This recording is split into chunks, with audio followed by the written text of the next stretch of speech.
whatever you wind up doing is exactly what you should be doing. And I have not behaved one single day of my life. Not one day of my life have I behaved, and I am fine. I need your help. I can't tell you what it is. You can never ask me about it later, and we're gonna hurt some people. Whose car are we gonna take?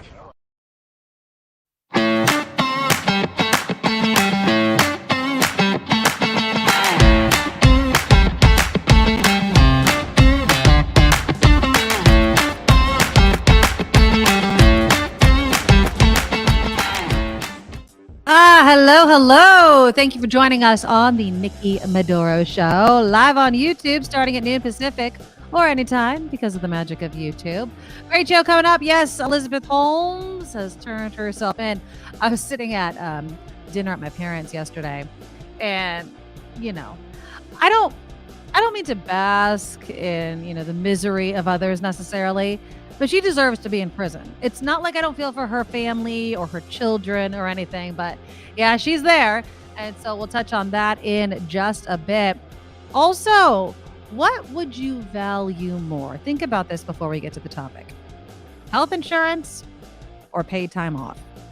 There's a new survey by the Pew Research Center that's pretty enlightening. I mean, what good is time off if you're sick? What good is time off if you need to go to the doctor? But we'll get into the results of that kind of surprising survey to me.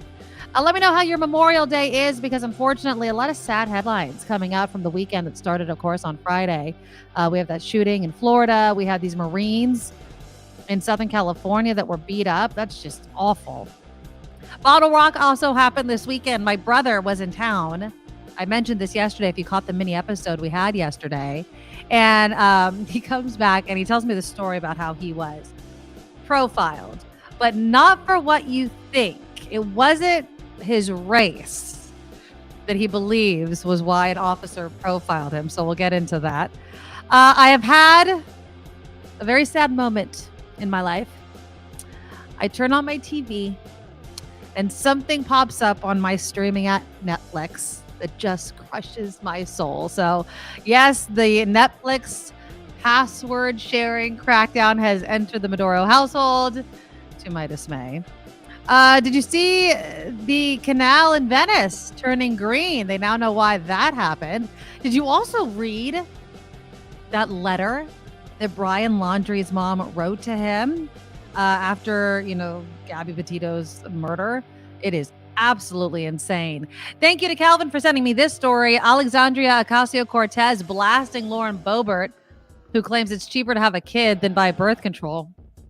She's not spending any money on them kids. I'd love to get your guys' take on graduation gifts. I have an 8th grader, soon to be high schooler. Kim McAllister, when she joins us, she has an 8th grader, soon to be high schooler.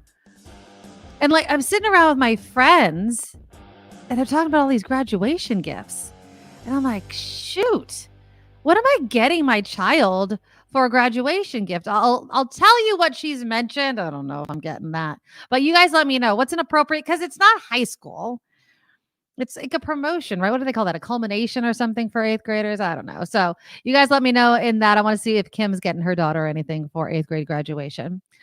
Here's another question having to do with kids. Would you let your child have weight loss surgery? And when I say child, underage, teenager, okay, child, not your adult child.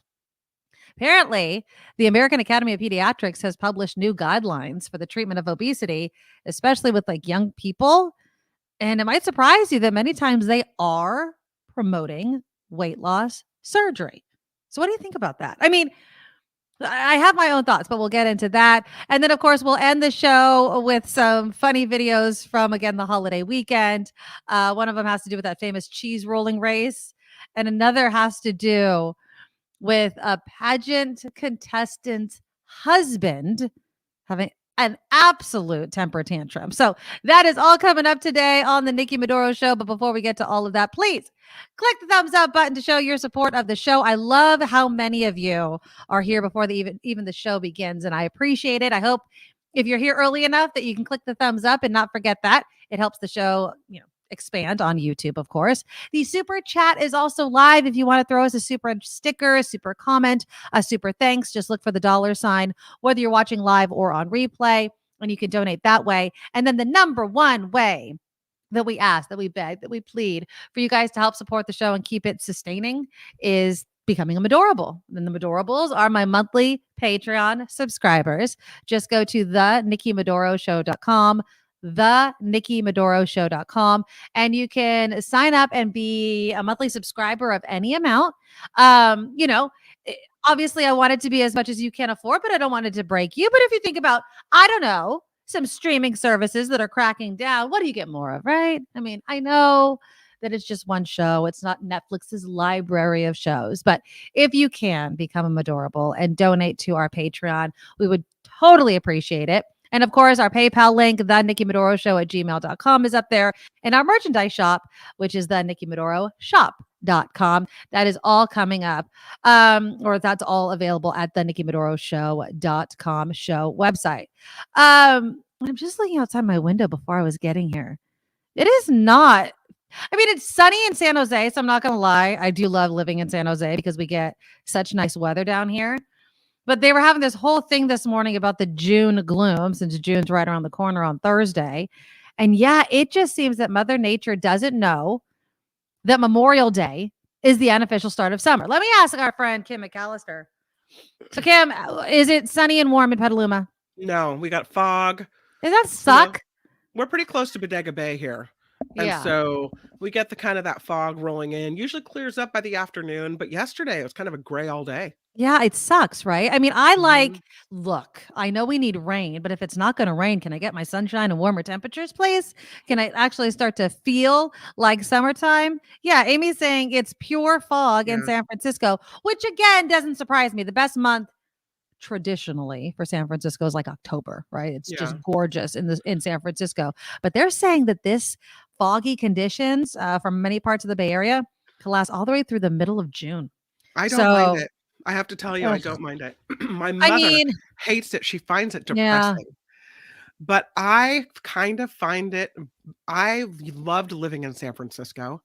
I find it very kind of comforting and homey.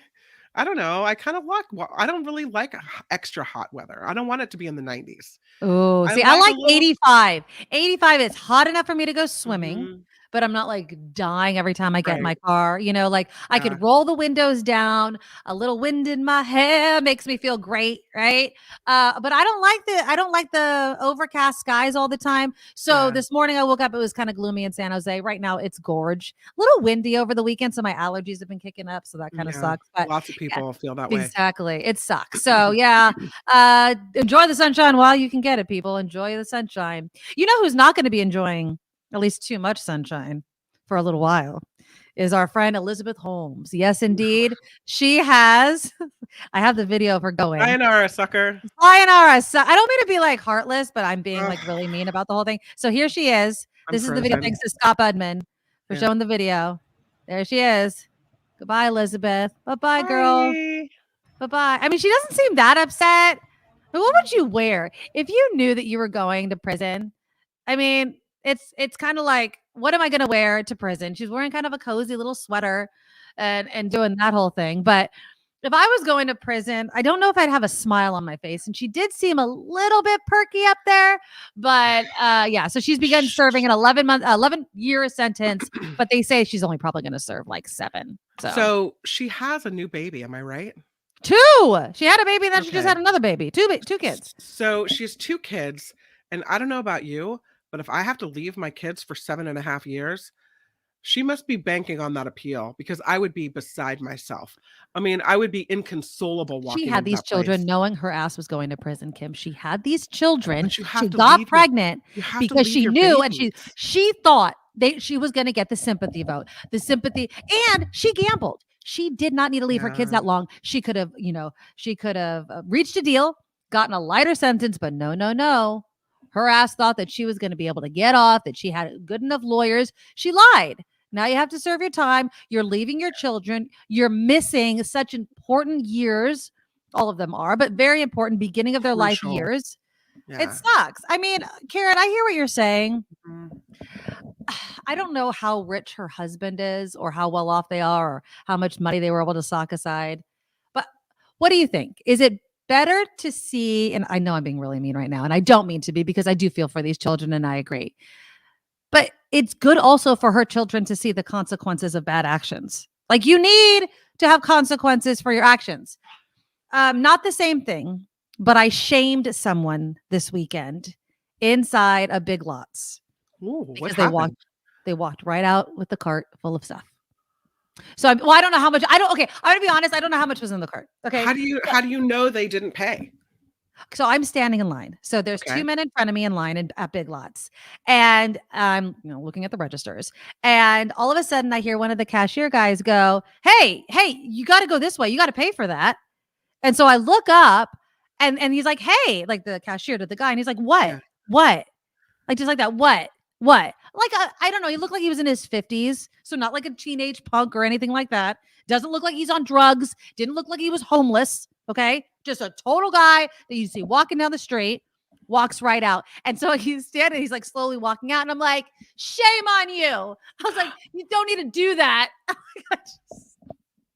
And so the guy in front of me like turns around and looks at me. I'm like, selling your moral code for some toothpaste. I was so freaking livid. But we need to publicly shame these people. I probably shouldn't do that, because who knows if he's armed or whatever. That's but right. Like, who I knows felt if kinda somebody's going to safe. come back for you and open fire? You know what? I wanted to see his ass in the parking lot, because honestly, I was so heated, Kim. I'm Oh, not even kidding. I Nikki. was so heated. I probably would have shamed him again. I don't know. I'm an idiot, I guess. I'm done. I am so done with seeing people that, and I'm not trying to make a caveat for those that are on hard times or homeless or hungry, but I kind of do. But like, I know, Mindy, I know I shouldn't do these things, but I feel like Oh, my I feel friends. like we play a role in it. I feel like without Okay. saying anything, we as society are complicit in these a-holes thinking they could just walk out with stuff. And there's no consequence, because there's no consequence from society. I mean, yeah, we bitch and moan on social media about it, but in that moment, I was just like, shame on you. Shame on you. Did the guy turn around and look at you, or was No, he just so rushing out, like couldn't okay, wait to so leave? I was a distance from this guy. So if you Okay. don't, I don't know if you know how like Big Lots is. So there's like my hands. There's a long like desk, and there's like two cashiers. Yeah. And so I'm on the farthest part of that desk, and then on the other side is the door. And then there's two people in front of me. Yeah. And so the guy was nowhere close to me, but I was loud. I mean, As I'm one naturally is. loud. Yes, you are. And so, yeah, I just feel like I get that it's stupid to do something like that, that I could be putting myself in danger. But I also feel like if people walked into the store and the entire store was like, shame on you, not that they put their hands on them or try to physically stop them, although I've seen videos of that, but like, they need to know that the public thinks you're dirt. Like you have no moral character. You're going to sell your morals for what? Some crap from Big Lots? Like, when you look back on your life, this moment represents you. And so I don't know, the cashier, by the way. So the cashier that was like, hey, followed it out. I didn't get out of line though, because I mean, I was in line and I still wanted to leave. I wanted to though. There's a part of me that was like, should I go? I'm stupid. Kim. No. Like, seriously, I have done some stupid crap. Like, I have filmed people being arrested by cops, like so close to the cops. I just get in there, and I think it's the old reporter in me. Yes, it is. Well, let's remember though that you have two children who need a mom. You must chill. And I'm still, do you hear it on my voice? I'm still pissed. I I'm know. still pissed. Because I mean, it's like, if you think about though the difference in society, if someone had tried to pull that in, say, the 1970s right? or the 1950s, would everyone have said, stop thief? And a whole store of people would have pointed and said, stop thief, right? Right. Now nobody does Whereas anything. now people are like, here's another one. And you kind of reported on it the other day when you were in that store with your kids. I forget what the name of the store is called that you only have in the South Bay, but it's a chain. Oh, the Five Below place. Yes. Five Below, And they thought everything was being and people were stolen. stealing there. So it's like, I understand this has happened to you over and over again. And it's like every time you go into a store, it seems like you see someone ripping the place off. Well, yeah, like, You so know? I go to buy my stuff, and Yeah. and then it's like I'm kind of like bipolar about the whole thing. So I go up and I'm like, "Hi, how are you?" So I'm all like happy and nice to the cashier, because poor guy, right? He's like, "Oh," And I'm like, don't worry about it. I'm like, that doesn't represent most people. Most people are good. I was like, but that guy has no moral character and he sucks. And he's like, yeah. He's like, it's hard. And I was like, it's not your stuff, man. I just try to cheer the guy up. Like, it's not your stuff. The store, insures their stuff, I'm assuming. But I love Lorraine. Maybe because my parents grew up back east, Staten Island, Brooklyn too. But no, I told the story to my parents. They didn't tell me I was stupid either, by the way. But I know that's the problem. I shouldn't be afraid. That guy should be afraid. That thief should be afraid that every single person in line is going to shame him. Mm-hmm. That's where we need to be as a society. I'm not morally complicit in it if I don't say anything. But as a society, they're banking on us not saying anything. Yeah, that's what they're also banking. They're banking on security and cashiers not stopping them, and that the public won't shame them. And shame on them. I don't know if you saw the story. There's another store in San Francisco shutting down its flagship.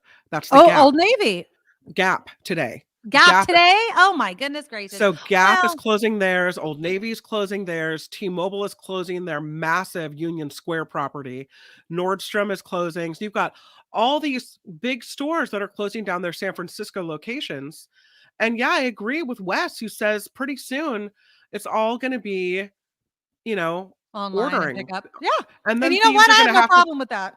These will be targeting the warehouses and the pickup lines because, stores will be shut down. So there's always going to be a way for people to steal stuff, right? Well, yeah. I mean, there's always going to be, ever since society was created, we've had robbers and, thieves and things like that. And I'm not saying it's not going to happen. I will say that when the Old Navy news broke, it doesn't surprise me. Although I did just shop at Old Navy. I'm not kidding. I went to the mall and Dylan needed some jeans and we were passing. They were having a 50% off sale. Now, on one hand, great deal. Got some jeans for like $12. On the other hand, Old Navy, I don't think is hitting at the top of popularity like they did before. So at the, malls, let's take the whole thieves, drug use, homelessness out of it. Malls, big stores in general, I don't think the ROI on that is the same as it used to be. People do their online shopping. All of that competition with online retailers or just shopping online still exists. So when you hear these flagship stores closing, yes, some of it, they might want to protect their feelings about the whole thing by saying it's the drug and the crime, but it also could be nobody's shopping at your store as much as they used to. You don't need a gigantic flagship store anymore. And that happens in the past. Kmart, Mervyn's. Yeah. I mean, these things have happened in the past. I found something that I agree with Chris Holtgren on, which is huge. Okay. It's really important to point out when this happens. But he's right. You just end up paying for their looting and the price you pay for their items because stores know they have built into the price loss of items. The price they're charging you is the cost of doing business. Yeah. Right. That's true. And so we say, well, it's the store's items. It doesn't affect us, but it really does affect us. Yeah, it does. It does trickle down how much we're paying. Yeah, Chris, thank you for that. And Sandy writes, I don't want to be forced to buy everything online. I shop at brick and mortar stores as much as possible. I only order online when I have no other option. Yeah. That's such a great point, Sandy, because this weekend I did some online shopping. It's like one of these cheapy sites because my house is still not really decorated. I have nothing on the walls. I have no real decor because I'm done with the old decor that I sold off. And so I was looking online and I'm looking at stuff and it seems like a good price, but I'm like, I want to hold it. I want to see it. I want to see if the colors look the same as in the picture. I want to see exactly how big it is. I want to hold it in my hand. So I get that. But at the same time, you don't need a gigantic store to do something like that. So for instance, if it's a clothing store, you can have a smaller fraction of the size store with just your main items or the things that you're selling, one version or one of each size. Go in, feel it, go to the counter, order what you want. It'll be shipped to your house in a couple of days. I mean, that's what's going to have to happen. So I ordered 8 8th grade graduation dresses. OMG. Thinking that, they weren't very expensive, like $20 or $30 each. Right. Thinking that one would work and I would return the rest. None of them worked. Oh, no. I know you were showing me last week. Yeah. None of them worked. I bought some cute dresses, but she doesn't like anything I pick out. So problem number one. Well, then she gets to pick it out. She did. She went shopping with her little friends on Saturday. Found a dress Okay. for like $33 at the Santa Rosa Done. Plaza Mall. They took the Okay. Smart Rail train. Her and her friends took the Smart Rail train up to Santa Rosa. How Went to fun. the mall, did their whole thing, and she came home with a dress. I don't love it, but I'm not telling her that. What don't you She's like about it? it's just it's not super flattering on her. It's not, the sleeves are funky. I don't know. It's But fine. she likes it. That's the important thing. That's She likes it. all that She matters. picked it out. She's gonna feel comfortable with it. Her friends gave it their stamp of approval. Oh Done. yeah. And so now I have to return all these dresses, but that's the thing, is you don't know unless you see something in person sometimes how you're going to like it, how it's going to feel, Yes. how it's going to fit, how it's going to everything. And so you can do your best and, as I did, order a multitude of dresses online, and now they've all got to go back. Yeah. I mean, I'm one of those. Well, because I have such short legs that I already know the pants aren't lengthwise are never going to fit. I always know I have to hem my pants. It's fine, whatever. But I definitely want to know if it's going to fit over my booty my big booty, and make sure that it fits. So I like to try that on bathing suit. It's bathing suit season. I'm forcing myself not to buy another bathing suit for Hawaii. I'm like, you have plenty of bathing suits. Stop it already. But I still don't might. buy one, because you'll get there and there's all these bathing suit stores. You'll walk by and you'll be like, I need Yeah. that one. Well, Yeah. so what I also want to do, here's a good question. Should I buy, so my niece is going, she's the one that I told you is becoming like she's an amateur photographer. She wants to start making her living in photography. Sure. And so she's like, I want to take pictures of the family in Hawaii, which is great because the last time I had family pictures taken, my daughter had a pixie cut. So I think she was in 4th grade and she's graduating 8th grade. So I do not take family pictures often. And so, although I really wanted family pictures with Nugget, but that's not going to happen in Hawaii. No. I digress. Should I buy a dress in Hawaii or should I find it here? Because I feel like I'm going to be painting out the nose. Well, it for like depends a on nice what kind of dress. picture. So I don't want it to be formal, but I want it to be, a lot of people nice. do these beach pictures where everyone's in white gauzy shirts or white dress or white, or everyone's in light blue. You don't like that. I'm sensing you don't like that picture. I love that picture. Oh, My okay. sister had her family do that, and it's really, really pretty on the wall. I love it. Okay. Well, maybe we'll do that if because Marley you- has a white dress. So if you all are going to do some matchy thing with like your mom and brother and like everyone, wears a variation of like some type of white and khaki or blue and khaki or whatever, then I think you need to plan ahead. But if it's not a like matchy picture, then buy your dress in Hawaii. I kind of want to make it a matchy. So that's the other stress is like, can one, I find something that's affordable, and two, can I actually get my family to together shop so that we're kind of matchy in Hawaii, which that's a tall order to find all the matchy stuff there, unless you're going to do aloha wear, which I think is going to look cheesy. Yeah, So we're definitely not doing Hawaiian t-shirts and looking like Boogaloo Boys in freaking Hawaii. You need no Hawaiian shirts. That's cute, but no. You need a solid beachy kind of gauzy flowy color. That's going to look classy. Well, I was thinking, I like the white idea. I'm really hoping Marley gets a tan. Dylan and I always race to see who can get the darkest because we're the tan people in our family. What's funny, that's so not my family. We turn red. And so everyone in my family can't get enough sunscreen on fast enough. My daughter's a redhead. So yeah. You're definitely needing like sunblock and umbrellas. I'm the big hat because I'm trying to not have the sun damage on the face anymore, but the body will definitely be tanning. Okay, so I don't know. Maybe I'll go shopping. Let's keep it on this realm because I was teasing something before I brought you on, and since we're talking about your daughter and her graduation dresses, are you getting your daughter an 8th grade graduation gift? Yes, but I don't know what it is yet. Ah, damn it. That's what I was going to ask you for ideas. I don't know what to get her. So I went out. So by the way, I went out with my mom friends last week, and they're sitting there like, oh my God, the graduation dress. I've had it hem. My daughter's graduation dress we picked out from Target. It's white. It's casual. I mean, it's a dress. I'm stoked about that, but I'm not putting that much thought into the graduation dress. And then and then I picked her up this necklace for her graduation gift. And then there's like this sweater from this company that sells, in my opinion, overpriced sweaters, but whatever. So they're talking about all this stuff. I'm like, shoot, I wasn't planning, not that I wasn't planning on getting my daughter anything, but I was planning Yeah. on getting her a newish phone to replace the older one that keeps breaking. Perfect. Done. But she doesn't want that. I asked Why? her and she's like, no, I'm good. Now she wants an iPad. And I'm Oh, like, an iPad? Why do you need an iPad? But I love how somebody said, and yeah, a memory trip like to Disneyland, which we're not going to Disneyland because we're going to Hawaii.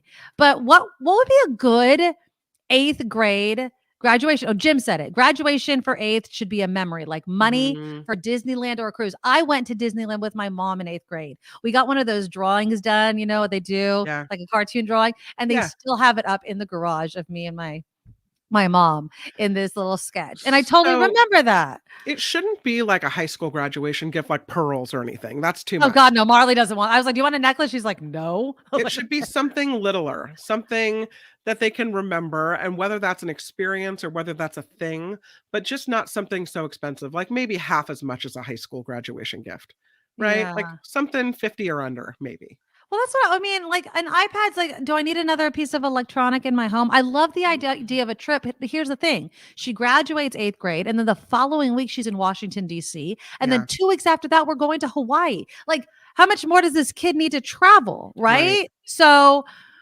I don't know. I don't know what to do. I have no idea what to get. I know, Jim. No phone. Surprise. I thought I had it nailed. I was gonna get her a newish phone. It was gonna be refurbished, but a newish phone, a charm bracelet that she can add to. You know, I like that idea, Lori. I also know my daughter. And she's not there yet. I've had her ears pierced 3 times.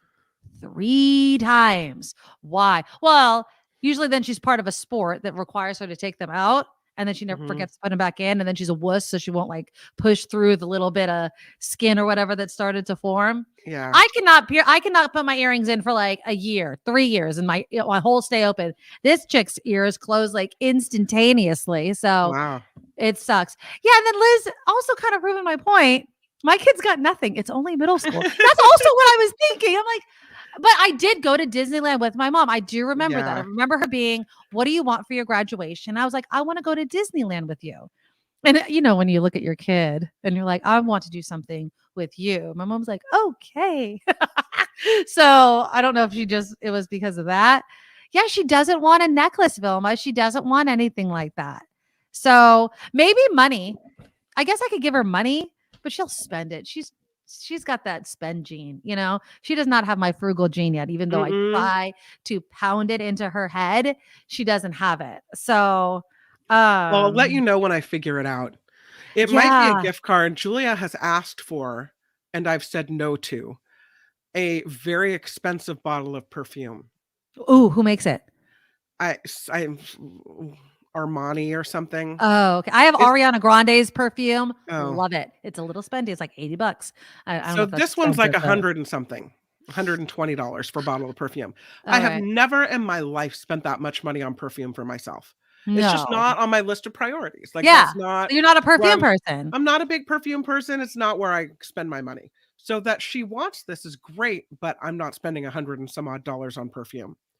Maybe I'll give her a $50 gift card to Wherever she could buy it from. Ulta or whatever it is. Yeah. Right. Maybe that's what I'll do. I'm not sure. Or maybe I'll just, get her something, I don't know, that I think she'll be able to use in high school. I'm not sure. Yeah, I just don't know. I mean, again, I would say so my daughter has kind of sensory she does not like to have her feet touched, which I understand. I don't like having my feet touched either. When I go for Okay. massages, I'm not a huge massage person, although the last time I went on a massage, I was like, yeah, I get it. But I'm not one that craves it like my mom does. She loves that crap. So like getting our nails done with my daughter is hilarious. Her fingers are fine. Her toes, she's literally look at me. If you could feel someone being every nerve in them tensing up, it is my daughter. She does not like it. She doesn't like nail files on her toenails. She doesn't like any of that crap. So I was thinking maybe we can go get pampered together as a memory, but then I'd have to ask her. I think she'd probably go for that. Get your nails done. I don't know. I just don't know. And again, I don't want to be pressured into getting her this massive gift just because other people around me are getting their No, kids mm-mm. massive gifts. I'm just not that. I'm cheap, people. Like, and Anonymous, she already has a Great America season pass. We get that for her for no goddamn good reason. Sorry. She just gets it every year. So she Speaking already of has people not liking body parts touched, and I know this is off the gift topic. that. My brother-in-law, who's like 6'5", big guy, Okay. he used to be held down when he was little by his mom and sister so they could clean out his belly button. Ew, why would they do that to him? I guess his belly button was dirty. I don't know. No, my dad, that is one of the places you cannot touch my No. dad's belly button. When my kids were babies, babies, they just like Yeah. are, and like I think it was either Dylan or Marley, just like jam their finger right in my dad's like, no. I was like, okay, don't touch grandpa's belly button. But yeah, belly buttons that is a highly personal, sensitive area. No, Well, I would not want to, childhood- or held down. Held down to clean the belly button. So childhood trauma over the whole belly button thing has made his belly button like a no zone. It is just a no zone. So if you punch him in the stomach, or you're just joshing around with him, my sister says if I touch him at like anywhere near the belly button, he loses it. Wow. So he just does not like it. I just think it's funny. Some people have that. They have a Yeah. spot on their body that they're like, this is don't even go near. That is so funny. Yeah. I just don't like my feet touched. I don't like even seeing other people get their feet touched. So, sometimes we watch this crap TV shows and like a couple is like, oh, rub my feet. You're like, no, that's disgusting. I have never put my feet, and I've been with my husband forever. I have never put my feet on his lap and said, rub my feet. Ever said that. Ever said that. I like a good foot massage, but I will say I dated a guy once. I can't believe I'm going to tell you this. I dated a guy once who stuck his tongue in my ear. Okay. And I swear to God, it was the most disgusting sensation I've ever felt, like a slug in my ear. And how old are you? Because I feel like that's like a teenager. I saw it on a movie. It was a teenage story. Yeah. I will never in my life ever want anyone's tongue in my ear. No. Like, no. Not like like a little nibble on the earlobe's okay, of but course. like try to get, and my husband knows it. So he tries to wake me up. I could feel like a wetness on my side of my head. Like he's gonna stick his tongue in my ear. Don't even try it. A wet willy, where you lick the finger and you stick it in your your hole. Yeah, no, that's so gross. That's no bueno. Yeah, no. I just there are certain things. My ears are freaking gross. out now. No. Or when people like put their fingers through their toes, like they're it's like this, but with feet. Oh, that grosses. What's wrong with that? If you take your hand and put it through every toe on somebody's foot. Yeah. No, that's disgusting. I just Why? don't like it. I don't like touching a feet. I don't like. Is there some toe cheese going on with that down there? You don't want anyone. No, it just seems like you're really in there on their feet. And then they add lotion. It's off. It's like disgusting. It's so gross. Sorry. Oh, I you're digress. hilarious. Oh, I my digress. God. All right. I know. Susan's like, sorry, guys. Got to go. Once I heard something about your dad's belly button. Yeah, pretty much. Right. Vilma, maybe you could throw an 8th grade graduation party at your house or the bowling alley. So one of her friends is having kind of like a very casual, come whenever you want to, open house type of party, which is nice. Because I asked her, I'm like, do you want anything? And she's like, not really. I just want to bum around with my friends and do whatever. So I'm keeping it casual there. Another thing to add to the whole June into 4th of July is it's my son's birthday right before graduation. So it's just too much planning, man. It's way too much planning. It's a lot. It is a lot. All right. Let's do a couple of heads. Oh, go ahead. All these bags. All these bags. There's probably, I want to say, almost 70 bags. For what? I have all the graduates' names on them for 8th grade. I just made them last night. And Why?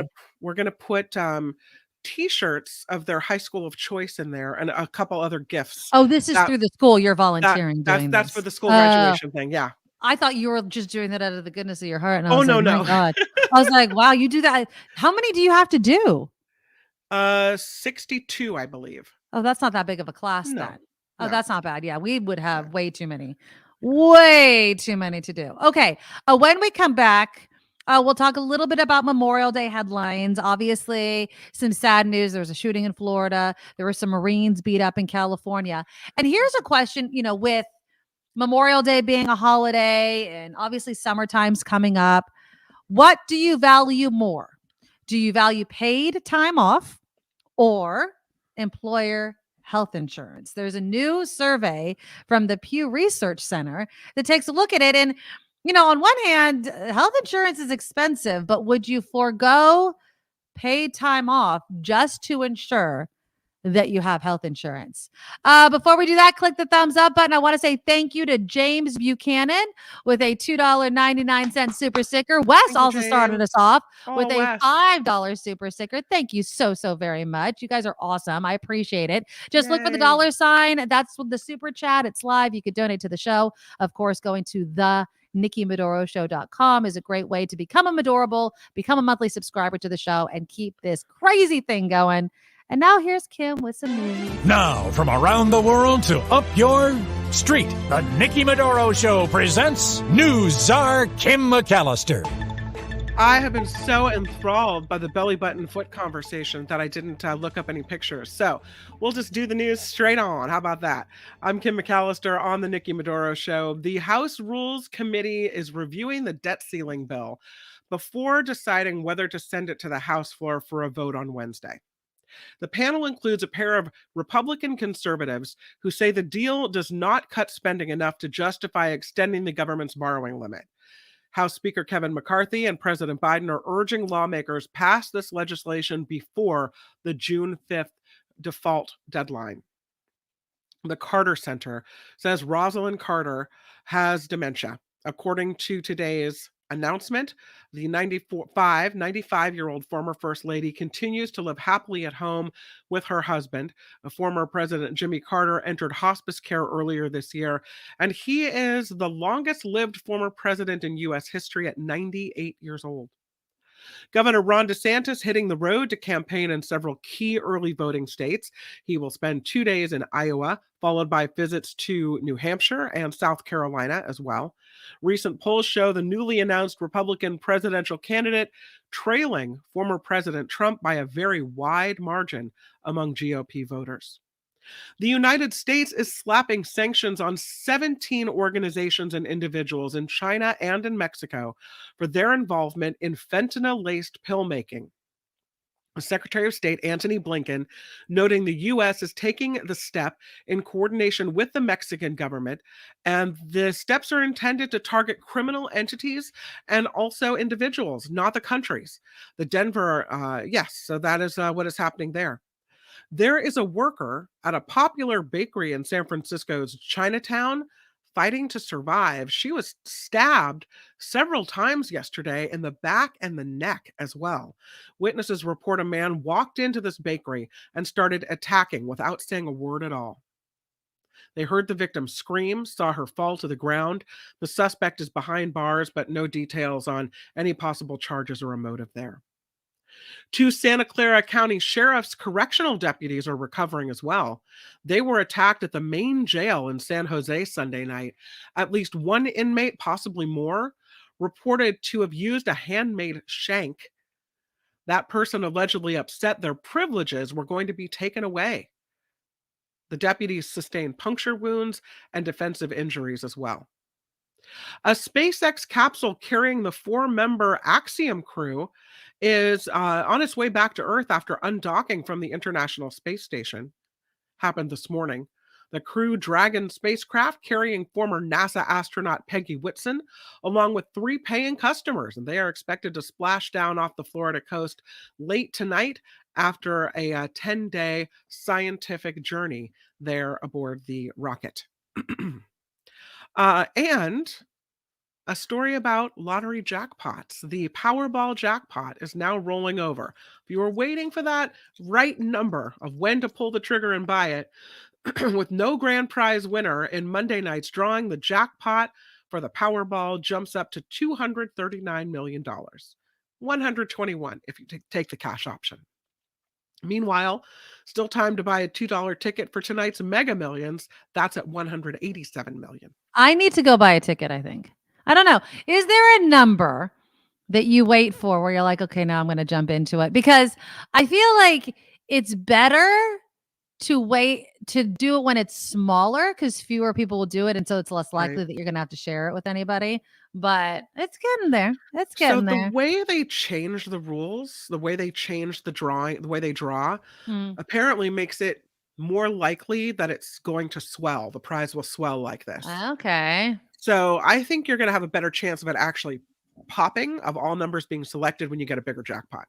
Okay. Well, I mean, you can't That is win if you don't absolutely play. not based in That's not fact or scientific at anything. all. Yes, No. exactly. It's just what we choose to believe as we play and think that we can actually win. So there you go. So when you win your lottery ticket, after hearing that you should go buy one on the Nikki Medoro Show, Yes, come please share. kick a little bit down. Yeah, Couple become of a Medoro, dollars and a please. super sticker would be much appreciated. Exactly. There you go.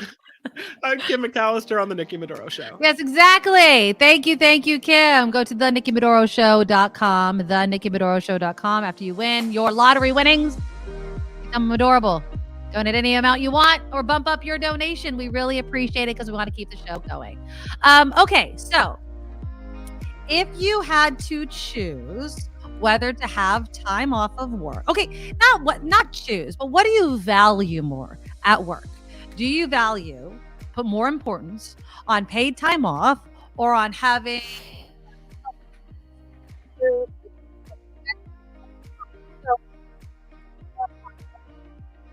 and they said you get no paid time off. I mean, you can take time off, but we're not going to pay you for it. Or we'll give you health insurance, or you'll get paid time off, but we're not going to give you any health insurance. What would you choose? Health insurance. Oh God, yeah.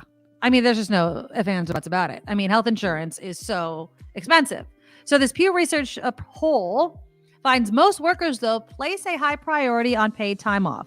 62% say it is extremely important to them personally to have a job that offers paid time off for vacations, doctor visits, what have you.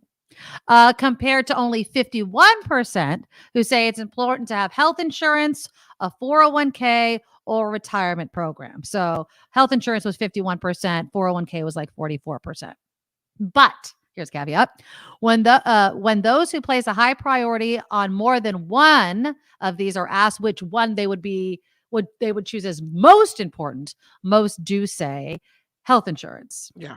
Now, this is what also gets me about you people. Okay. And Kim and I, we always have this debate about taking your time off and taking a vacation because they'll replace your ass in a heartbeat. As we know, nearly half of workers who have paid time off say they typically take less time off than their employer offers. Yep. 52% of workers say they don't feel they need to take more time off or worry they might fall behind at work if they took more time off.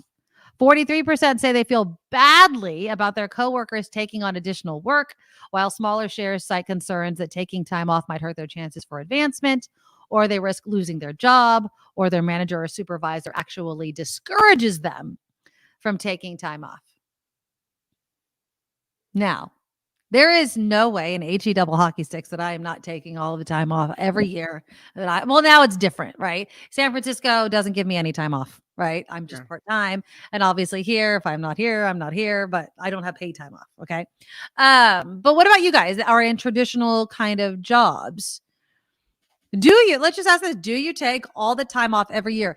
And I'm going to add this little side note.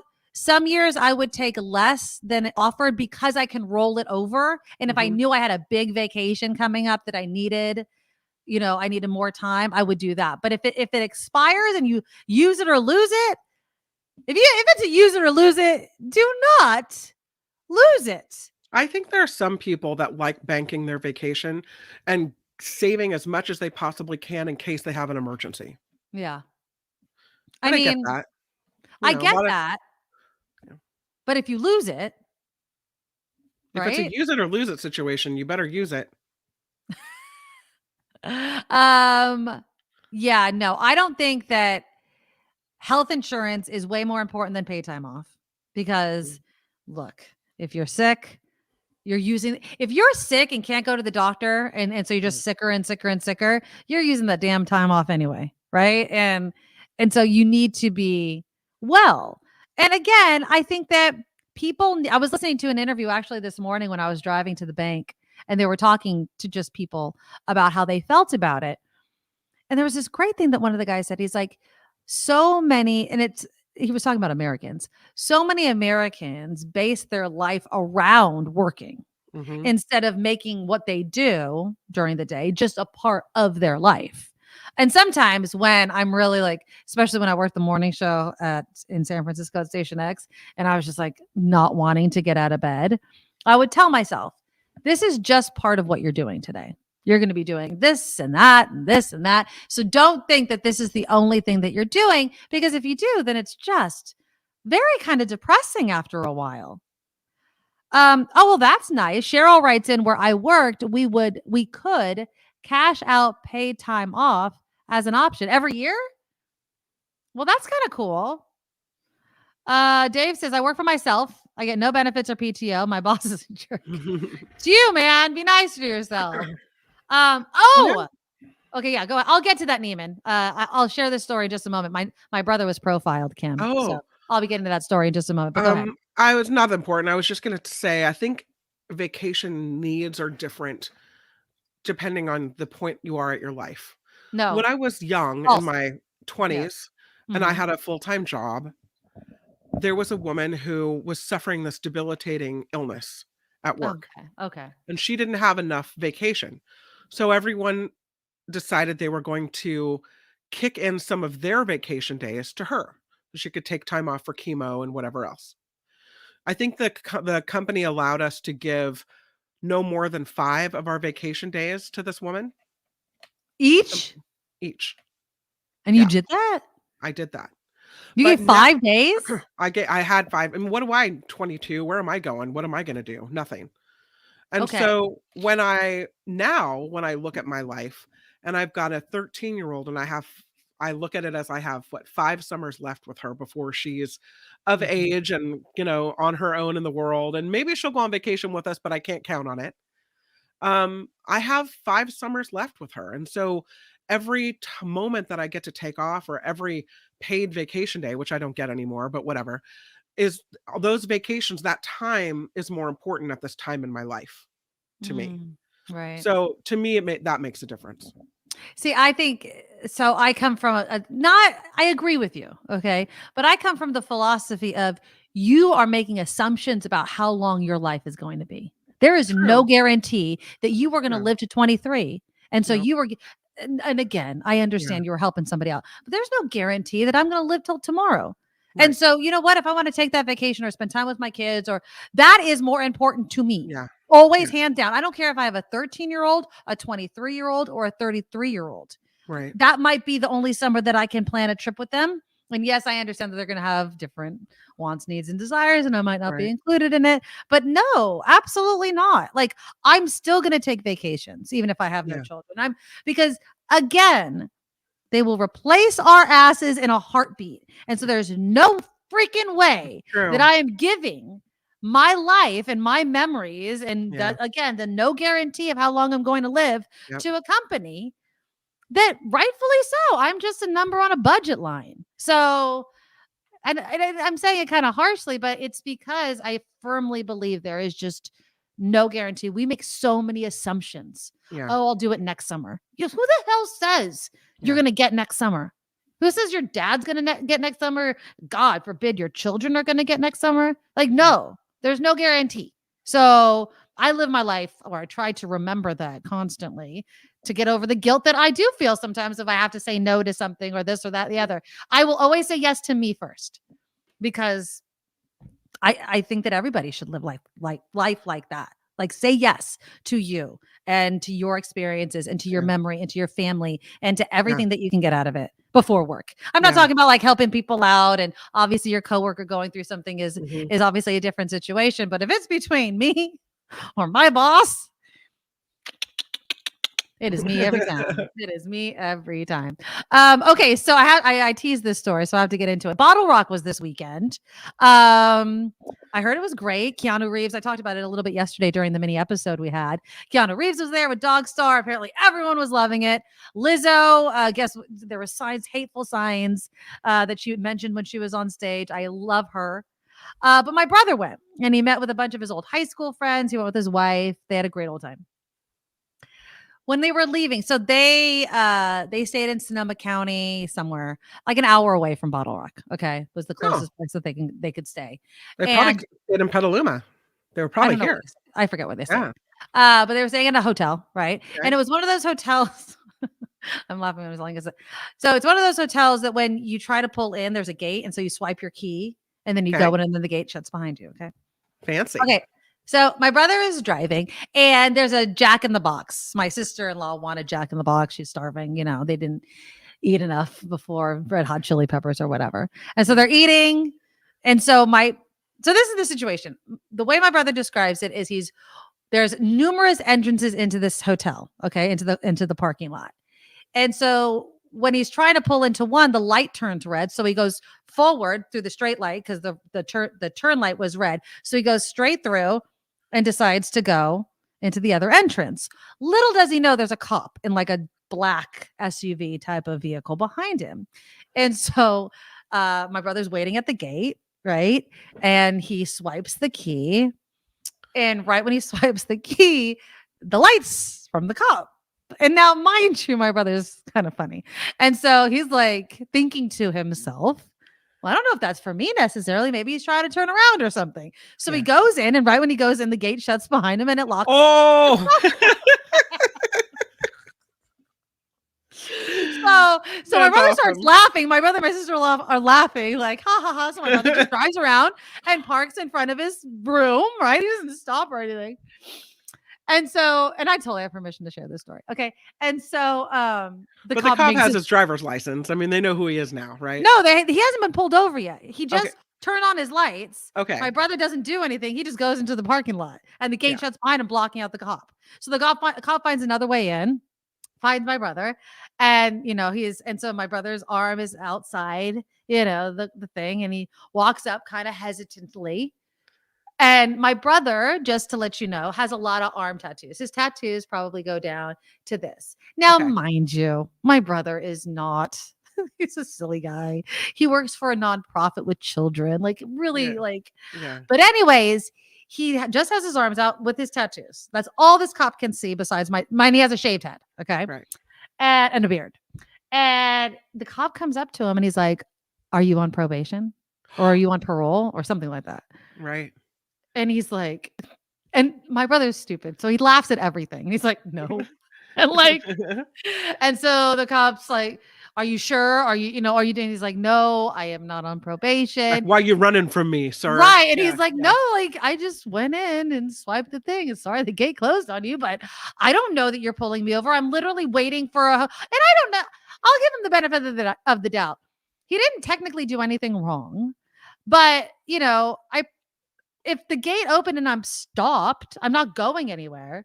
So anyways, the guy gets my brother's driver's license. He's from Arizona. My brother explains to him, we just came from Bottle Rock. We're here.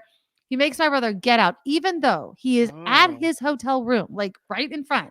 Yeah. Gives him a sobriety test. Which wow. Does all of it.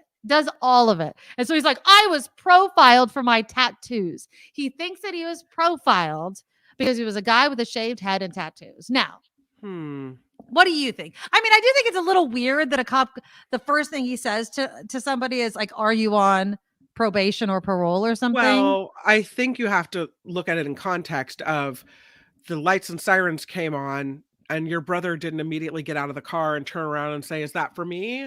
Are you? Well, you're not supposed to get out of the car, Kim McAllister. If you know anything, you're supposed to stay in your car with your hands where they can see. But if you're in a parking lot and if the gate shuts between you two, then, the only way to communicate is saying like, were you trying to pull me over, sir? Whatever. He didn't get out of the car. He just drove on and laughed about it and went away. Right.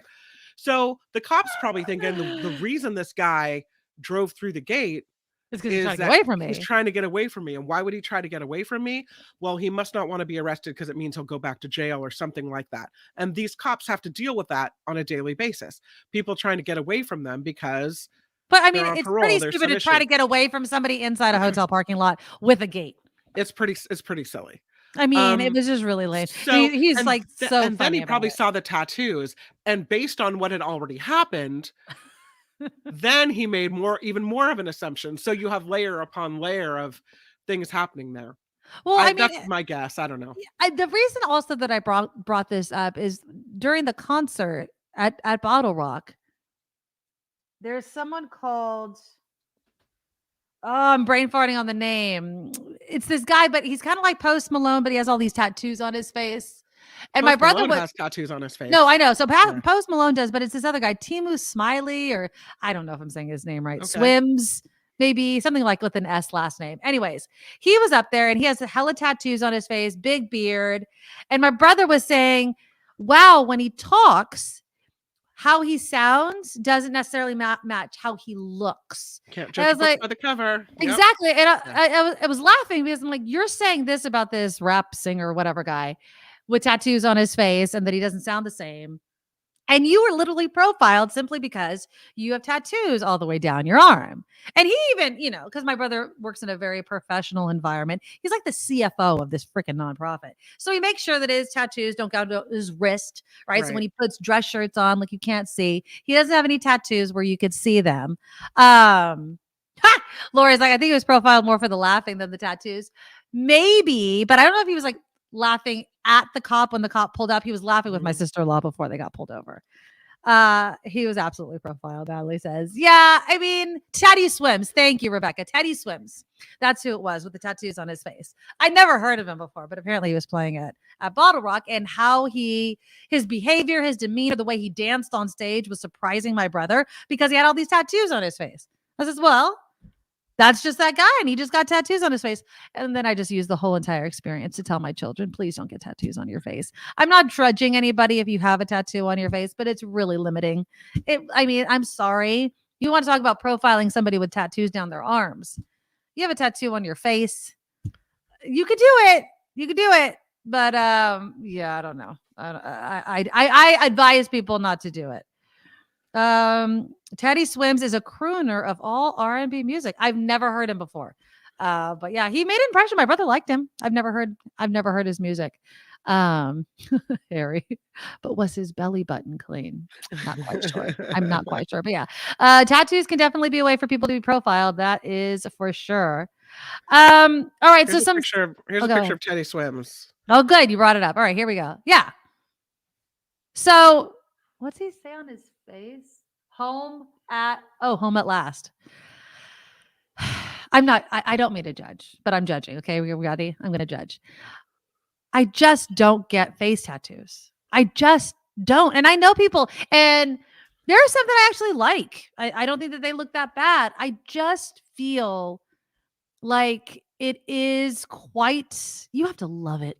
I mean, do you really love it? You love it so much that you're going to put it on your face. Now, you want to do it on your neck. That's even a bit much for me, but fine. Behind your ear. Okay. But your face, I don't think I would love anything so much that I would tattoo it on my face. I just don't. No, I here's a picture of Post Malone, who also has tattoos on his face. Oh, yeah. I just don't understand why people would do that. I mean, and I get it. He's not a bad looking dude. You know, he's an attractive guy until he put barbed wire on his forehead and words all over his face. Yeah. Always, what's that say? Always tired? Does that say always tired? Is that what it says on his face? I think so. I don't know. And here's the other thing.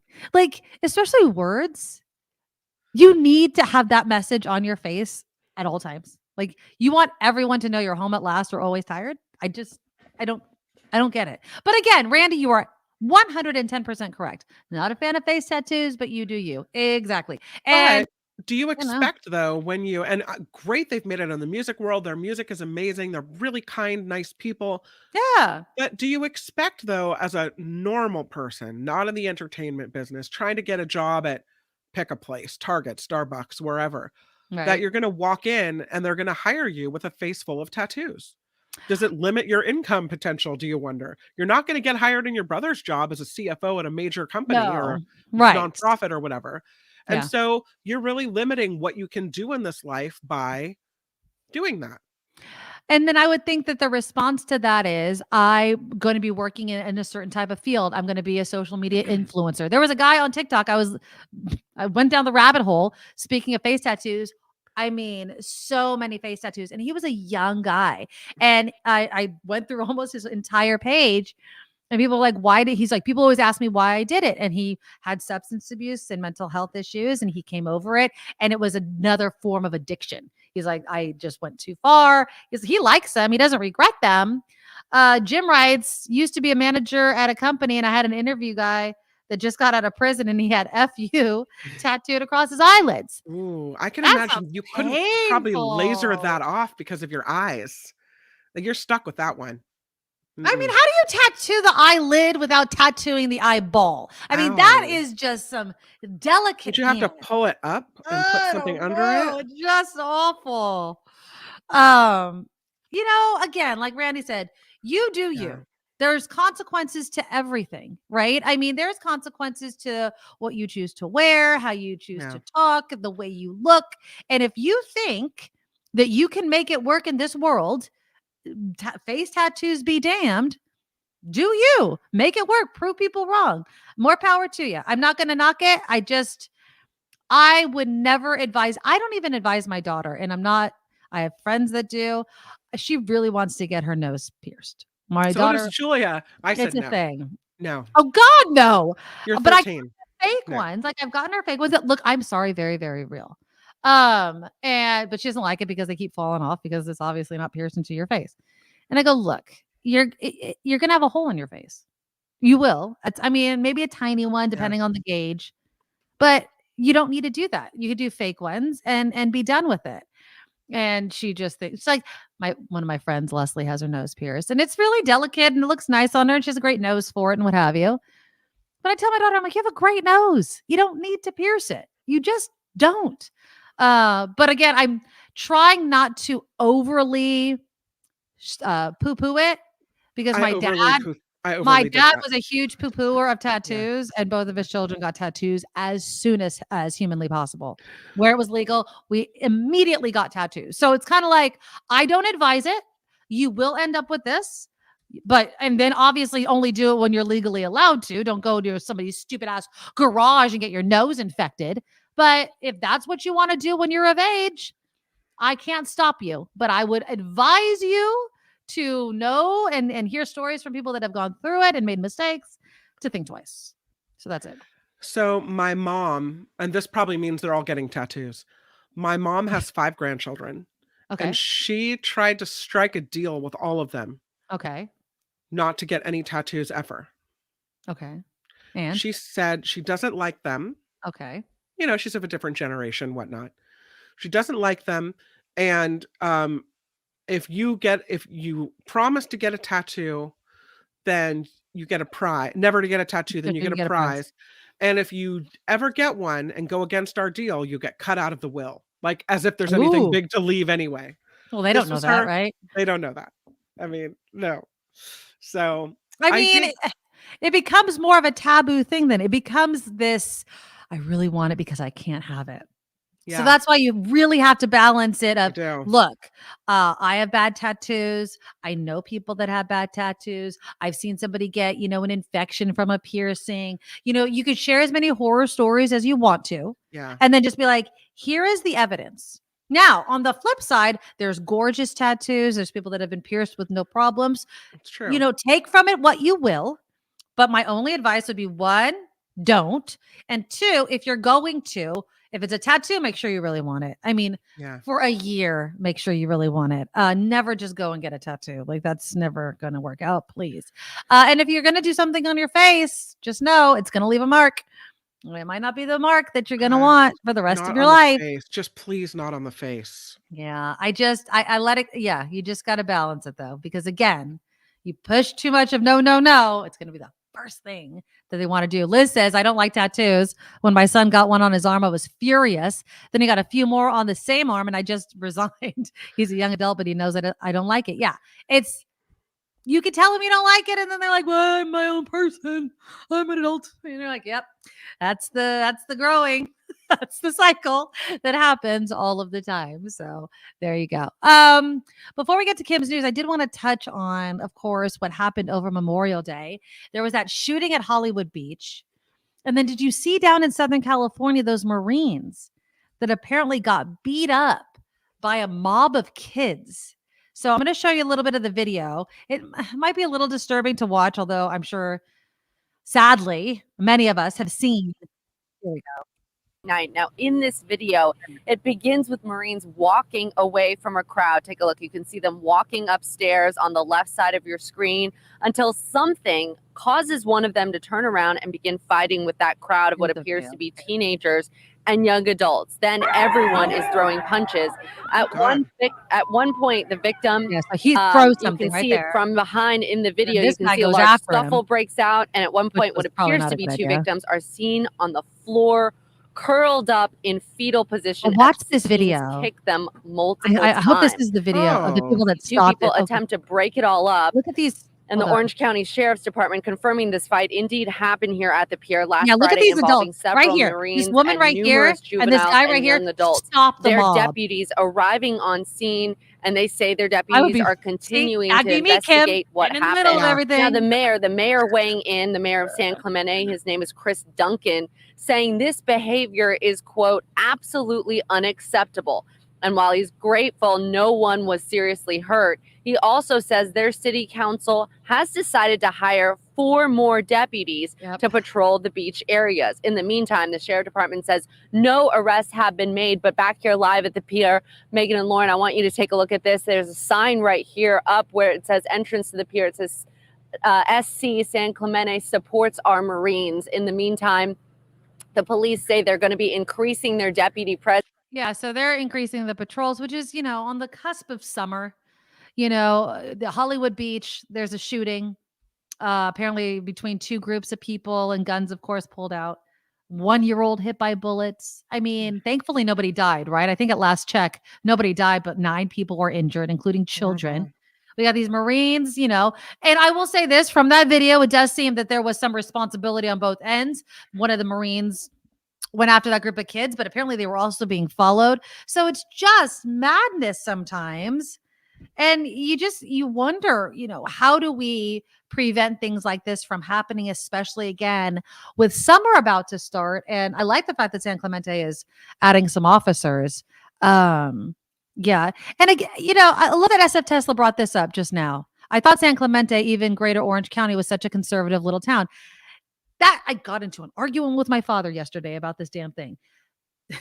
Not everybody, not any of you people, but as a whole, people can suck. It doesn't matter if you're conservative or liberal or Democrat or Republican. People can either get drunk, they could be fighting, they can fill in the blank, and bad things can happen. It's not just, Republicans that carry guns or conservatives that knife people or these people, right? People as a whole need to get it together. And when we keep breaking it, this was my argument yesterday, when we keep breaking it down into political lines, that is what causes problems. Because talking about profile, then we profile situations. Oh, it was probably these liberal towns that don't prosecute any of their criminals, or it's these, right-wing conspiracy theorists that are causing havoc. Stop. Right? Stop doing that. Now, there might be undertones. It might be because of something political. But when we have that knee-jerk reaction, and I'm not saying that's what you're doing, SF Tesla, but just this whole thing of like, oh, I thought in a conservative town something like this wouldn't necessarily happen. Why? People can suck no matter where they are, right? They can get angry, they can drink, they can fight, they can do all of these different things, and it does not matter. It just doesn't. And it sucks. And Flo, yeah, from what we heard in that news report, apparently the Marines were asking these teens to stop firing off fireworks because I guess like possibly bits or something had hit them. And then there was this kind of back and forth. And then you saw what happened. And yeah, again, not to hate on teenagers, but there needs to be more repercussions. There needs to be more parents watch your damn kids or other people watch them. Going back to my yelling at that guy at Big Lots, there needs to be more people keeping other people in friggin' line, and not by use of force, but just like stop it. It's not okay. We as a society need to start quote unquote policing each other, but not with violence, we're just not putting up with it. Nope, you can't leave. And when people are like, no, if I go into that store, all those people are going to they're gonna not let me go, or they're gonna take the thing back or whatever. I don't want it to lead to violence. So don't get me wrong, but I do wish that we as a society vocally and through our own behaviors can shame people enough for it to stop. Maybe I'm just dreaming. Did you Maybe have that's this really discussion naive. with your dad at Sunday dinner? Is that what happened? Yesterday? Yes, yesterday. It was freaking, yeah. You know, again, and then we got yelled at by the rest of the family because everything devolves into politics, and he wonders where I get my passion from, and it's literally him. Imagine being a twin with a parent and you're on two opposite political lines. That is me, and that is my dad. So there we go. Okay, we're gonna do some headlines. Did you see this story of Gabby Petito's, or pardon me, Brian Laundrie's mom writing this letter? Did you touch on this already? No, but I've read this. I've read the letter and I've seen the story. I'll read you part of the letter. And what do you think she's saying? Because I feel like it's pretty damn clear. But at the same time, if it was your kid, what would you say? Again, it was a sad day in my household because Netflix password sharing hit a little bit close to home. Damn it. And then we'll end the show with some kind of funny videos. The cheese rolling competition, and then a husband who apparently really loves his pageant wife throwing a total tantrum on the stage, which is quite funny to watch. That's all coming up, but first, some headlines. Now, from around the world to up your street, the Nikki Medoro Show presents News Czar Kim McAllister. Let's go back to Florida. Nikki just mentioned it, and it is 9 people, including a 1-year-old, are injured after this shooting in Florida last night. Investigators say it happened in Hollywood, Florida, on Hollywood Beach Boardwalk after 2 groups began to argue. 1 person was detained. Another suspect is still at large. The House Rules Committee will meet today about the debt ceiling deal struck by President Biden and House Speaker Kevin McCarthy.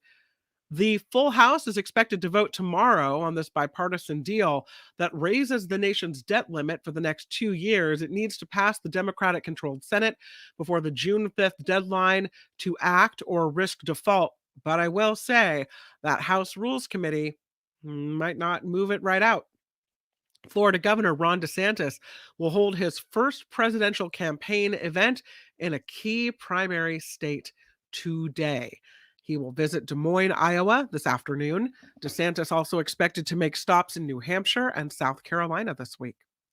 A convicted killer and former follower of Charles Manson is getting approved for parole again. A California state appeals court overturned a veto by Governor Gavin Newsom. And looks like he previously prevented Leslie Van Houten from being paroled. But today, by a vote of 2-1, the court is reinstating that parole. It's a controversial decision because Van Houten helped murder a Los Angeles couple. Leno and Rosemary LaBianca were killed in their home over a half century ago. That is Leslie Van Houten then, and here she is now. Been in prison for a long time. Should they let her out? Has she served her sentence and penance? Is she safe for society? Or is what she did too egregious to consider paroling her? A San Francisco medical examiner says there's been a rise in the number of people overdosing on the animal sedative xylazine, seen here. State and local officials are ramping up the efforts to fight this drug, commonly called tranq, by monitoring its spread, distributing test strips, and pushing to schedule it, meaning classify it as a controlled substance. Officials worry it'll be hard to prevent the drug from worsening the state's overdose epidemic. It's even being mixed with fentanyl. An LA County Department of Public Health official noted the data was sparse, but xylazine is likely more widespread than is known. Hollywood writers' strike nearing the 1-month mark with really no signs of a deal being reached at all. The Writers Guild of America calling a strike for the first time in 15 years after negotiations stalled. The Alliance of Motion Picture and Television Producers, which represents many Hollywood employers, rejected proposals across the board from the WGA regarding residuals from streaming services, safeguards against automation, and higher minimum pay. And here's a phenomenon. Have you heard of Manhattanhenge? No? I hadn't No, either. what is that? Okay. Oh, So, that's pretty. Yeah, it's this phenomena that is pretty cool. So if you didn't get to see it last night and maybe you live in that area, you'll get another chance tonight to experience an unforgettable sunset spectacle. Lots of crowds, folks with cameras and tripods trying to catch the setting sun, lining up perfectly with Hmm. Manhattan's east-west cross streets. It happens 4 days a year, including 2 days in mid-July, but you have to be really alert to capture it because the entire light show really lasts for just about a minute. Oh, okay. Maybe a minute, maybe a little more than that. Astrophysicist Neil deGrasse Tyson, who came up with the term Manhattan Henge, says to get the best photos, you've got to find a spot as far east as possible that still has views of New Jersey from across the Hudson River. All right. So that There's a is tip. Manhattan Henge. Manhattan So Henge. check the pictures online for that. That's That's pretty pretty. cool. Mm-hmm. Yeah. I'm Kim McAllister, and this is the Nikki Medoro Show. I love it. I love it. I love it. Yeah, that's pretty. And just don't get hit by a car if you're going to be taking those pictures in traffic. Okay. So I feel like most of us would do anything for our kids, right? That's what good parents do, right? We want to do right by our children. We want to raise them to have good moral character. The goal is for them to be self-sufficient adults that contribute to society, right? And our economy and all those sorts of things. But would you bury a body for your child? So No. Brian Laundrie's mother. Would you? No, I would not bury No. a body for my child. Would you help cover up a murder? No, I would not. No. I would help my child confess. I would help my And- child confess. And help hire a lawyer Yes. and get them the best they could get at that point. Would But help you face consequences. Well, and not to mention, I feel there would be so much guilt involved in knowing that I raised a murderer.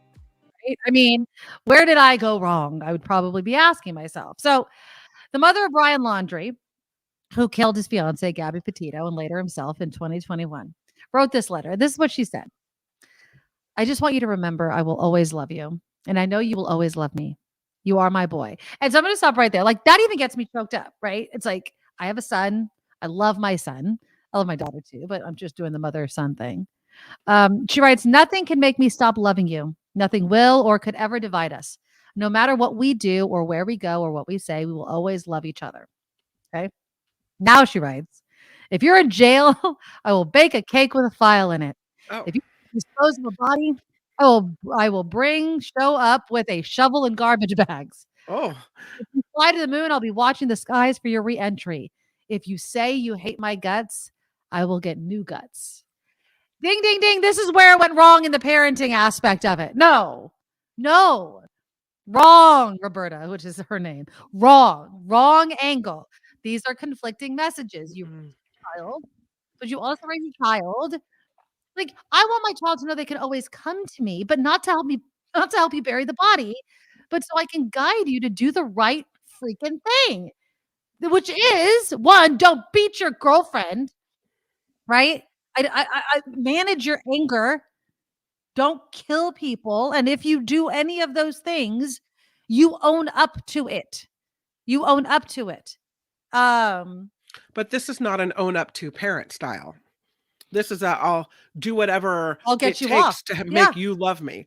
If you hate my guts, I'll change my guts, she writes. Right. It's You know, like, this is like, I'll do whatever it takes to get you to love me. Wait a minute. yeah. So you can see here where the parenting style might not be conducive to having a kid that just, I don't know, thinks Has a they can good get moral away with code. anything, that anyone will do Yes. anything to love them, that goes out into the world and can't thrive because the world doesn't act like his mother acts to him. Right. Right. This is and again, just we've kind of had this theme today, right? I mean, from teenagers beating up on those Marines to the guy stealing from Big Lots to all of these problems that we seem to have in society. A lot of people, and I think rightfully so, it is this lack of consequence that a lot of people have or are raised that way. You need to have consequences in your life. You need to know that if you do wrong, that you will have to be punished. in a way that is appropriate to whatever you have done. I know that, there obviously our criminal justice system and all sorts of things. There's been huge flaws in it throughout history, but inside the home, which is the place I think that most people learn, at least initially, their moral code. It needs to be, I love you. There's nothing that's going to make me not love you anymore. But if you do wrong, I will be one of the first people to say, nope, that's wrong. And you have to own up to it and you have to face the consequence. That is what it means to raise somebody, to raise a human being that you want to be part of society. Lawnmower parenting. I haven't heard this term before. You're muted. Is that where they chew up everything in your path so you have a free and clear path in front of you? Is that what that is, Murphy? I'm assuming that's a good definition. Like, I'm going to remove every obstacle, anything that hurts your little tiny feelings. Are you sad? I'll make it better. Are you disappointed? I'll make it better. And believe me, Kim, as moms, especially of teenage girls who get into all of these interpersonal conflicts on the daily. Yes. I tell my daughter all the time, like, look, what do you want me to do? And most of the time I've raised her enough over the years where she's like, what can you do? I'm like, do you really want me on the phone with these moms all the time? I'm not going to do it. But like, I'm not going to fight your battle for you. If That's it not going to rises happen. to the level of bullying, then maybe you get involved. But if it doesn't rise to the level of bullying, kids are going to grow up and have to deal with problems in the world anyway. And this is where they start to have to learn who people are, how to get along, how not to get along, how to, coexist in the same space. So you're doing them a disservice by not allowing them the space to figure things out. Exactly. Natalie writes, I love my sons too, but she comes off completely obsessed and codependent, very unhealthy. And Gabby lived with them for a while. Imagine how awful it would be to live with a mother-in-law like her. It's this inability for some parents or grandparents or relatives or whatever to deal with the problem at hand because it's hard. Tough love is hard. Lori says, I think she's trying to show unconditional love, but doing it in a non-constructive way. She can say she'll continue to love him no matter what without being complicit or an accessory to a crime. Yes, that's a great point, Lori.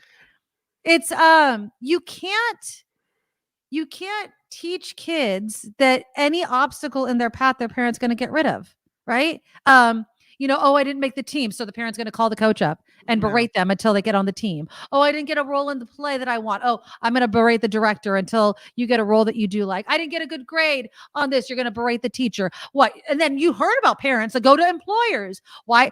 My son needs time off, or fill in the blank. Oh, he can't come to work today. My son's sick today. No, you pick up the phone. If you're sick, you call. But how many of you? And I don't know how many of you were raised this way, because the phones are different now that everybody has one, but we're taught how to use a phone, how to introduce yourself, how to make a phone call, how to make an appointment for yourself, right? These are things that have to happen for you to say bye to your child. But some parents just send their kids off from high school to college and they don't know how to do anything. Nothing. Let alone handle any sort of disappointment or conflict or fill in the blank. And so then you end up in a situation where a guy has emotional anger problems, beating his girlfriend. Parents probably know if she was living with them for a while. They go off, he kills her, and they're ready to help bury the body. It's crazy. Wes says, look at what parents do at Little League games when little Johnny gets called out. Oh God, yeah. I mean, I don't have athletes in my family anymore. My daughter used to be, but I've been to plenty of games, and it's tough. It's better. It sucks to watch your kid be disappointed, right? It sucks to see any of those things happen, but life happens. My dad always used to say, nobody said life is fair, right? Nobody said that. Nobody says you're ever going to get what you want, no matter how hard you work. Like my son, for instance, he tried to get into this advanced math class for next year. And you don't have to test for it. You would just, be put wherever the teacher says. But I said, go for it, because he's pretty good at math. And he came home and he's like, oh, that advanced math thing. And I was like, yeah. He's like, yeah, I didn't get in it. And I was like, oh, I was like, well, I'm proud of you for giving it a shot. Maybe next year. And he's like, but I got into the regular one. And then we got another email from the teacher to everybody, of course, that said sometimes the people miss out on taking advanced math by a couple of points. Now, I can imagine if I was that type of parent being like, how many points? Because if it's 1 point, can you put him in the advanced one? There is no way in hell I would ever do that. Because it's like, well, those are the rules. That's the breaks. Whether it's 1 point or 20 points, you didn't make it. And it's fine. I'm proud of you for trying. Good luck next time. It's not the end of the freaking world. Floyd says, I've told my kids, don't allow a negative person to dictate your emotions. Respect people until they disrespect you. That's a good point. Absolutely. Jim says, my mom told me fairies would you pay to ride the bus and nothing else. My mom told me fairies would pay for you to ride the bus and nothing else. Okay. Fair. Oh, fair. Oh, I see what you're saying. Fair would pay. I get it. It's like one of those words. Thanks, Jim. I had a situation over the weekend where I had to restrain my mom hands and put my hands behind my back. Restrain somebody else. Okay. No. What happened? So, and I know this mom, and her son had a birthday, and my daughter hangs out. There's a group of 4 girls. Oh, no. Well, the boy invited 3 of them and not her. No. And then also invited her childhood best friend. Those were the only girls invited to the party. All of her besties. And she was the only one excluded. That sucks. And she handled it like a champ pretty well. And then the mom posted pictures on Facebook. Of course. A group shot of the boys and the girls that were invited to the party in a group picture. Of course.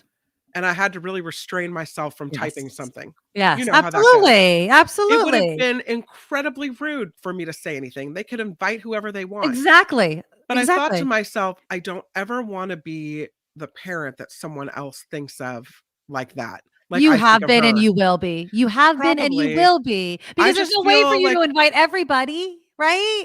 There's no way to invite everybody, but I don't think you only leave one kid out if you have a group. No, I agree with that. I agree with that. Sucks. Yeah. It does suck. And I've been in the same situation many, many times. But and you don't say anything. And you don't, you don't. There's a mom at the school that does say something every single time. I know moms like that too. And and that's on them. You know what I mean? Like I'm friends with some of them. Like, and honestly, I don't have a problem if you want to confront me. Which has happened. Why wasn't my child invited to X, Y, and Z? And I'll explain it. There's only so many seats in the car. And you know what I always say? I don't decide who comes. My daughter does, or my son does. So that's who they invited. Yeah. And that's it. And there have been many moments in which my children have not been invited to something or been included in some group thing at school or fill in the blank. Right. And you know what I tell my kids? I'm like, that sucks. Right. And that's it. That's it. It sucks. But you know what hit home to me is when I saw that picture and I was like, imagine if my daughter had social media and she was seeing that picture. It hit home. It's another reason why social media bad. Yes. She doesn't need it rubbed in her face like that. Because back in our day, we wouldn't have known. We wouldn't have known at all. It was like a party happened. There was only one party that I was ever not invited to that I know and that hurt. And I still in the back of my mind wonder, like, did my you tell yourself the stories you tell yourself to make yourself feel better.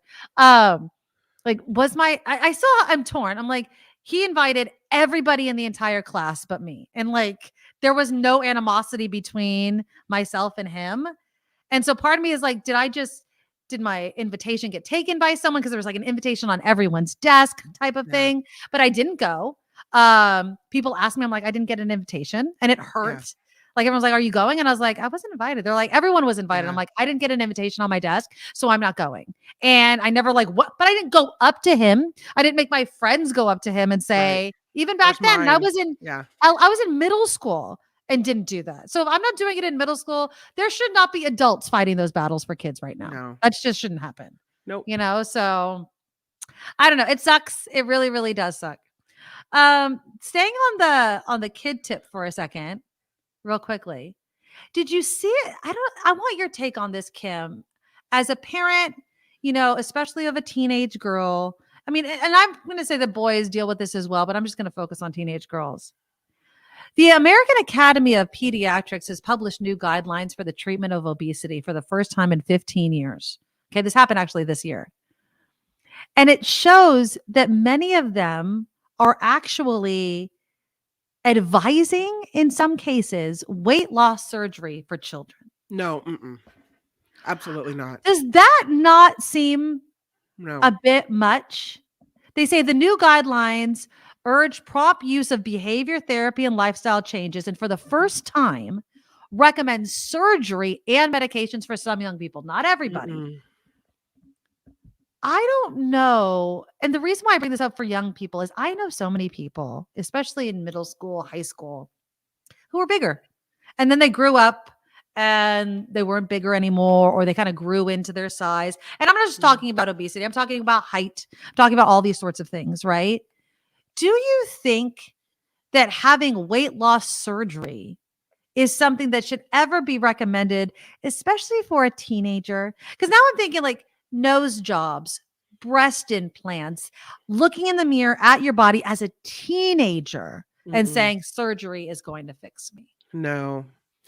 First of all, I think especially if you're younger, habits are easier to change, and it's easier to learn, to teach kids and to have them learn about what will make them healthy. And if they want to make those changes, they can. Also, I have known people who have done the gastric bypass surgery and it worked for a couple of years, but because they didn't change their habits, they managed to stretch out their stomach that was, reduced in size again, and they're bigger than they were before they had the surgery.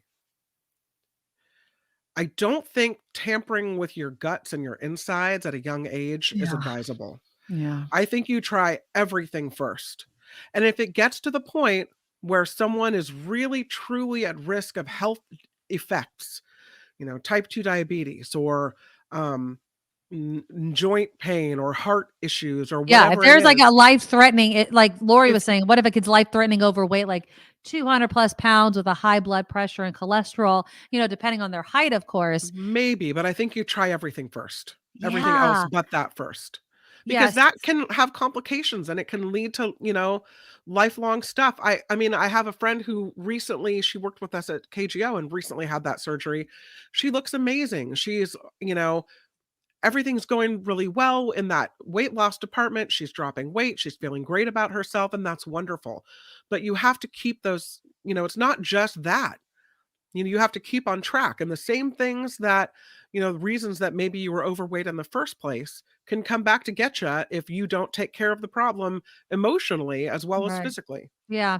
They're saying a childhood obesity is by the CDC is now a serious problem affecting 1 in 5 children and teens, which is nearly 15 million people between the ages of 2 and 19. They're talking about people with severe obesity that they would say. And they say these weight loss surgeries have historically been underutilized because of barriers to access, including low referral rates from pediatricians. Well, I don't know what I would do if like my pediatrician's like, have you thought about weight loss surgery? And my kid's 15, 16 years old. They'd be like, no. How about we try anything else before cutting my kid open? If anybody in the comments has ever gone through, I mean, I know somebody like a friend of a friend who's had it done. It's the closest that I've ever known anybody that's had that weight loss surgery, but they gained it all back. They gained it all back. Exactly because of what Kim was just saying. If you don't change your lifestyle, you're just gonna now it takes a while. Yeah, of course, it doesn't happen overnight. You're gonna have to stretch out that stomach, but it's possible to do it. So sure. Janet says, I had weight loss surgery 20 years ago, would not recommend this to teens. It's a constant struggle. Lori also says, last resort, more likely to get lifestyle change when under control of parents. There is a reversible type. And Sue Ann makes a good point. Hell no to weight loss surgery for teens. And the BMI is not an accurate measure. And it's not. The BMI, I think, is based on like a 50-year-old white man or a 40-year-old white man or something like that. No sort of caveats for, race, gender, any sort of background in genetics or what have you. And so, no, I never pay attention to my BMI. I pay attention to how I feel, right? Can I walk upstairs without getting winded and those sorts of things? Um, I read that it's healthier even if you're overweight. I mean, not if you have heart issues and other things, but it's right, healthier to stay at a weight that where you are rather than go back, forth, back, forth, back and forth, back and forth. right, So like to drop a significant amount of weight and then gain some back and then drop some and gain some back is harder on your body than just maintaining a weight where you are. And again, I say that, without other health concerns, right? right. Yeah. Wes is writing in, I'm scheduled for a lap band consultation this week, actually. If I do it, you could follow me. Oh, Please. That'd be amazing, Wes. I'd love to get updates from you. Um, I don't know anybody that's gotten the lap band. I think the person that I know had gastric bypass surgery, which is yeah. different, right? The lap band just goes around your stomach to make it feel smaller, right? That's what I'm assuming. I could be completely wrong. Educate me. Um, Elise says, my stepmom had it 9 to 10 years ago, and her stomach has obviously never been the same. Everything makes her nauseous, and she can't eat much at all. See, I wouldn't want that. I love eating. I love food. I mean, I eat it in moderation. Like I've been obsessed with like this peanut noodle chicken recipe that I've been making with homemade ramen. I'm sure that if I had that lap band surgery, I wouldn't want to eat it. Yeah, absolutely not. Amy says every single person I know who's had weight loss surgery has either regretted it or gained all of their weight back. Yeah. And Wes says the lap band is reversible. All right. Here's the thing Well, about weight and addiction to food. It's like if you are addicted to drugs or yes. alcohol, you stop it, right? You go Right. to a But you can't let place, you go to a counseling, you get help, whatever. You know that is a substance that you can no longer partake in because you can't control it. It has a hold over you. You can't do it.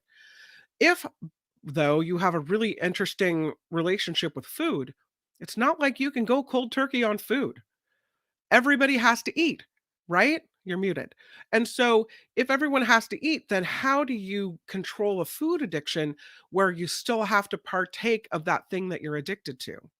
So unless you figure out how you're going to handle it, you're going to gain that weight right back like Amy was talking about. You're still muted. Yeah. it's not easy, my husband, he struggles with his weight, but he tries his hardest, right? A lot more salads, making things that he likes, and then just little tweaks, right? So for instance, one of the things he loves to do, like we always have Taco Tuesday or something like that. But instead of, the taco shell and all that kind of stuff, he puts it over, vegetables or something that he Right. likes that way. And calorie wise, it might not be that much of a difference because obviously vegetables and all that stuff have it, but it's what it adds, the fiber. It's just doing all these different things. I know somebody who lost a lot of weight with that new map, right?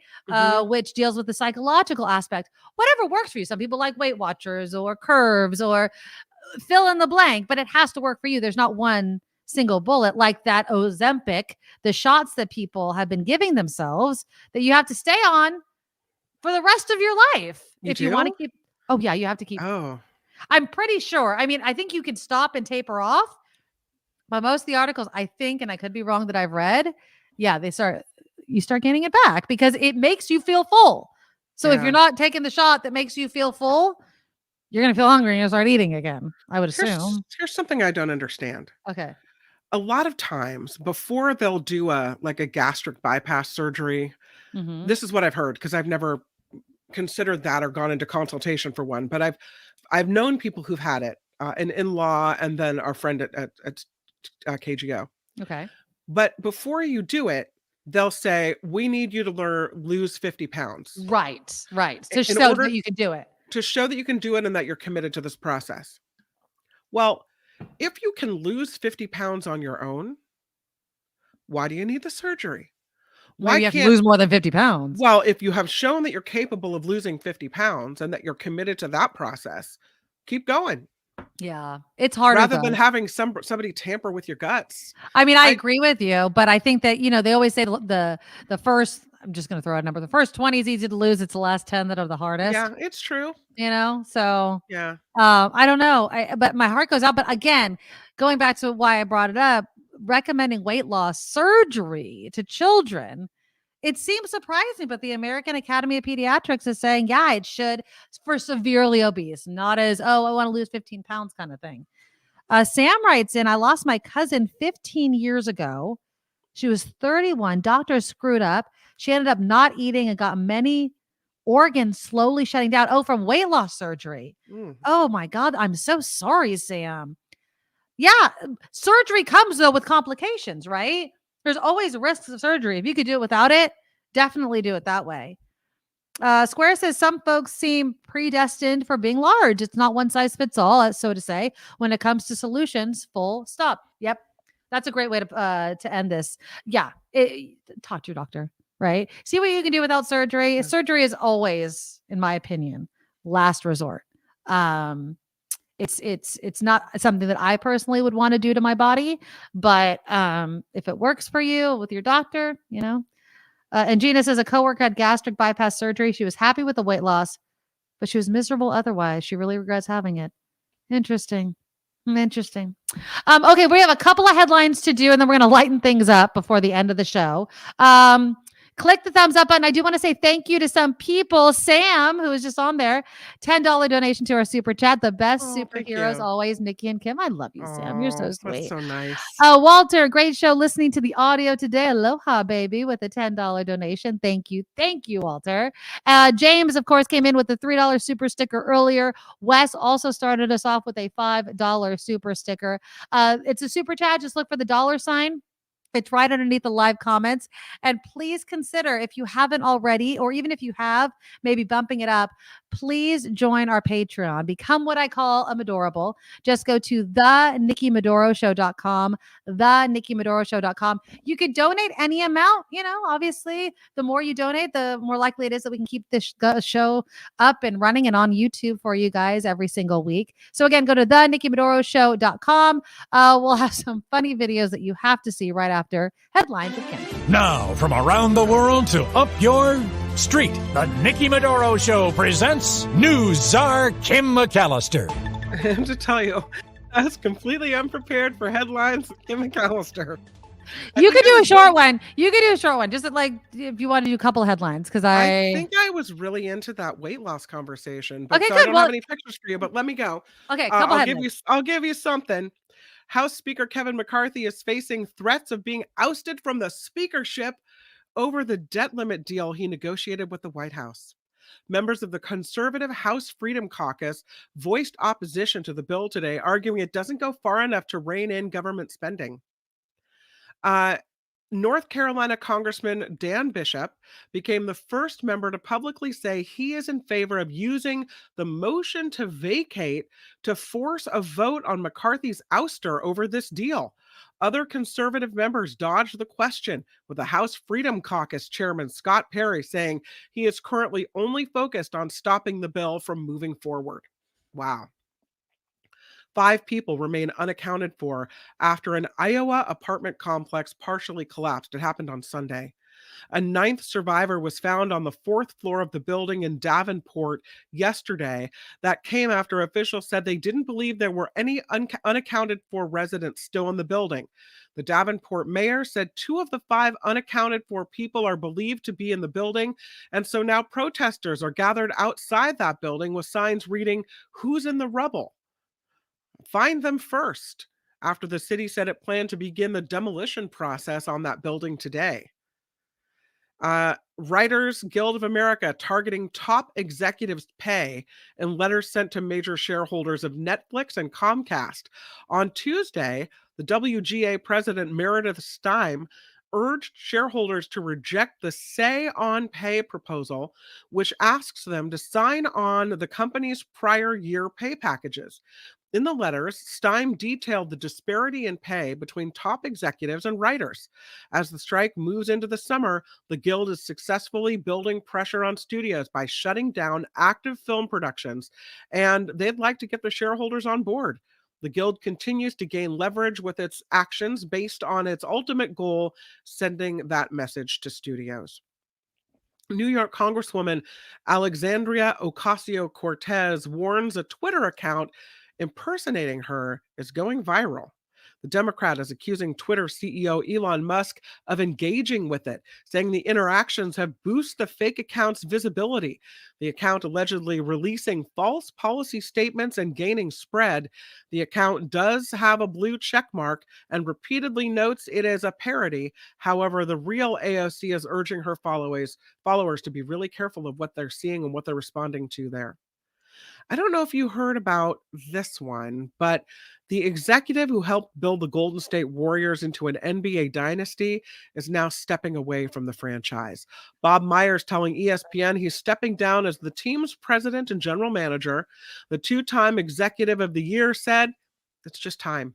Yeah. The Warriors I mean, a lot of people were sad about it, and they were offering him, I think, a lot of money to stay. They were offering him, they offered him a deal that included ownership in the Warriors. Wow. And it was a deal that would have made him one of the highest paid NBA executives. Of course, the Warriors won 4 NBA titles during Myers' time with the team. His contract will expire in June. He declined those ownership offers, saying it's time. And I think that's kind of what you were talking about earlier, where you can have all the money in the world, but if you don't have that time and that experience with your family, what's it all worth? What's it worth, people? What do you need? I mean, could you leave an ownership stake in the Warriors to your kids? Yes. But I'll tell you right now, your kids would rather have you. They'd rather have you. Exactly. Okay. So this is something interesting about Elizabeth Holmes. Okay. You mentioned that she starts her prison sentence today. Mhm. The 39-year-old founder of a blood testing company reporting to prison to serve an 11-year sentence. The one-time Silicon Valley superstar, not the only notable inmate, though. She will be joining former Real Housewives of Salt Lake City star Jennifer Shaw, yes. She's serving time for wire fraud. In her first few days in prison, Shaw wrote there weren't many nice people. And according to her blog post, breakfast consisted of 1 piece of wheat bread, an apple, 2 packets of jelly, and 1 pack of instant oatmeal. There's your weight loss surgery right there. There you go. Just go to prison. That's funny. I'm Nikki McAllister on the Nikki Medoro Show. Ooh, thank you. I know you're frozen. It's okay. Yeah. Thank you, Kim. And I do want to say also thank you to Deidre saying, here's hoping my new website will be finished this week so I could sponsor a news report soon. That would be awesome. Yes. So if you guys want to sponsor a news report,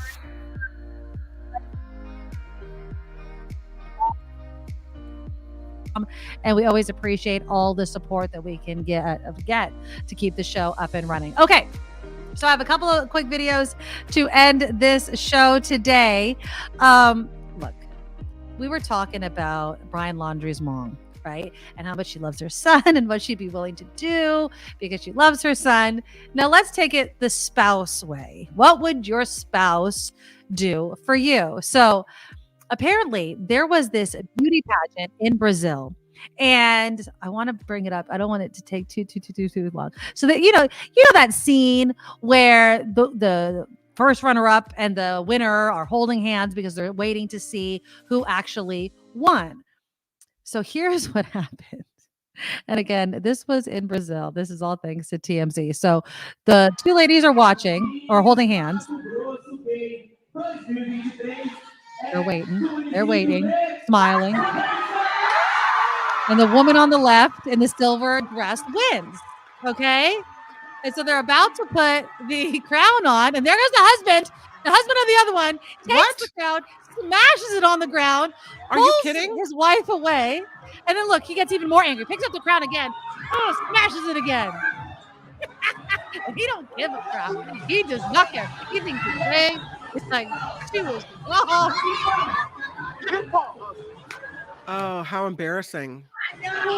Yeah, well, that's love, I guess. That is love. So yeah. So he was mad that his wife didn't win, so he Yes. managed to leap on stage and cause all kinds of trouble? He stormed the stage, grabbed the crown, and then, of course, smashed it to the ground. Yeah, it was pretty funny to watch. I love my husband. I don't think I would boo or anything like that, but I can understand the emotion. No, you clap politely, and then at home you say, you got robbed. You were robbed. Yeah. Or you know what you do? You buy her own like kind of tiara, and you're like, you'll always be Miss Brazil or whatever in my book. There you go. That's right. Oh yeah. Bring out your crown, woman. I was looking for it. Okay. And then while she's looking for her crown, how many of you, we have a coworker that participated in this. Have you, if anybody in the comment has participated in this, please let me know. Do you know what this is? Kim, look at the picture. What is this? Is this a color run? One of those color runs? Or is this isn't the big wheel down the hill? I don't know what this is. Cheese. Yes. It is a big wheel of cheese down the hill. So apparently a woman was knocked unconscious while doing it, but there's a little silver lining. She does end up winning. So hold on. I want to show you the video okay, so here we go. This is how it all starts. Okay, this is just one angle on the whole thing. So it's all starting right here. They're at the bottom.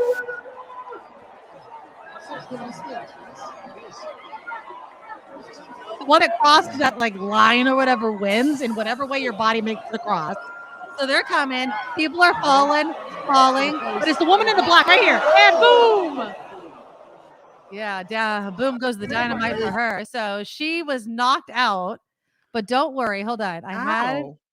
So she actually gave an interview. Let me bring up the interview. So she actually gave an interview saying, I'm okay. It was obviously worth winning. Her name is, hold on, let me bring it up here. Here she is. Delaney Irving. Here she is talking about it. I remember hitting my head. I remember it hurting, and then I remember waking up in the tent. And you're going to have to spend the afternoon in the hospital. Yeah, I guess so. You'll have no cheese. That's going to be all right. Exactly. I can eat this tonight. So she has her cheese. You know what I'm saying? She won the big wheel of cheese. She doesn't remember winning. She remembers hitting her head and hurting, and then she wakes up in the tent with the cheese. So congratulations, Delaney. I guess it was worth it. All right. I got to book it a little bit early today. My daughter has an infusion, but I did it in the afternoon so I could be here with all of you guys. So I'll be in San Francisco tomorrow and Thursday. I will be back on Friday. Let me know what you want me to eat on Friday. I need ideas, people. I really, really do. Another reminder. Did you see what I sent you? The crustacean thing? Oh, yes. We'll do that on Friday. I'm saving it for Friday. Maybe I'll have some seafood. Just to answer, Kim, your question, no. No, not eating that? No? Not Okay. eating that. It doesn't look good. All right, click the thumbs up button before we end the show. Again, please donate to our Patreon, theNikkiMedoroShow.com. We really do appreciate it.